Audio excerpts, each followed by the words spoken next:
തള്ളിത്തള്ളി കേരളം അവസാനം ഇരുട്ടിലായി. അതോടൊപ്പം മുടിഞ്ഞ ചൂടും. സഹിക്കാൻ പറ്റാത്ത ചൂടാണ്. അപ്പോഴതാ ഇരുട്ടടി പോലെ വരുന്നു കരണ്ട് ബില്ല്.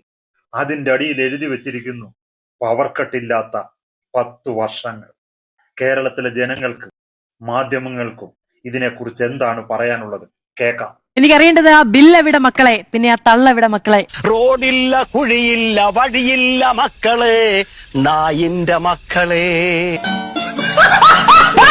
കഴിഞ്ഞ 2 മാസക്കാലം KSEB നമുക്ക് സർക്കാർ ചെലവിൽ അച്ചടിച്ച് നൽകിയ ബില്ലുണ്ടല്ലോ, അതിൽ താഴെ പവർ കട്ടില്ലാത്ത 10 വർഷങ്ങൾ എന്ന് മലയാളത്തിൽ എഴുതി വെച്ച ഒരു വരി ഉണ്ടായിരുന്നു.